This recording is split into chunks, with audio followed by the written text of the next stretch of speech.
Oh, hey folks, it's Shooter. Hey, I'm still halfway asleep. I'm like done, like toasted. So, hey, I did a chart because I didn't feel like typing, or I did a video because I didn't feel like typing. So, hey, Nancy popped out this ALB and asked me what I thought about it. So, hey, at the end of the presentation, review the disclosures, but we're going to jump right into that because I like to look on it a little bit. So, hey, I jump right out to the monthly here. We've, definitely got two mounds here, as I call it. And, obviously we're going to head up towards this 345, it looks like, on this count. The only thing I want to really address is where our support is, nice aggressive breakout. That had to be news driven just because of how aggressive it is. That's the way it looked. The fact that we came back right to the off number at that 134.32 is important. Okay. And then you notice our off number up here at 162.65. And again, the off number is the close of the candle. Here I'm looking at a monthly candle, so I'm looking at monthly off numbers. And I have monthly resistance bands, tagged in here. And the reason is I think this is important. This doesn't look done to me. So, we've got this elongated ABC supposedly to the upside, but this leg doesn't look done to me.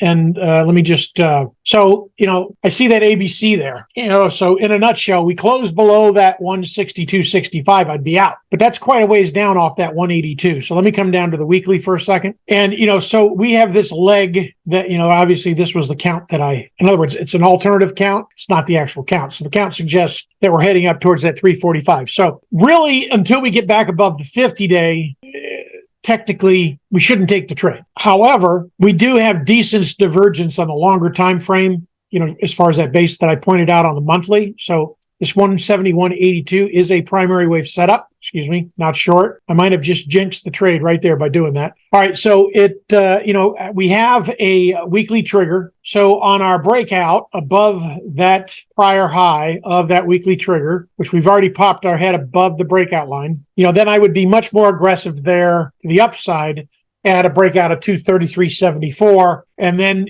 I like to trade the threes because they typically are the longest wave. So after I know what wave one looks like, and I know what my back test looks like, I can pretty much gauge where three is going to be and I can measure it. So I have more accuracy there than anywhere else. So no matter what the distorted count, by the way, this is a distorted leg. Whenever you have, it's measuring, based on the prior leg. So, at times you see distortion in there. But the visual that I would have rather had, just as a look here, I would have rather this been a much broader an ending diagonal there, because then I would have some conviction that, maybe we were at a bottom on the shorter time frames. So that's just my thought. So we break below that 162.66.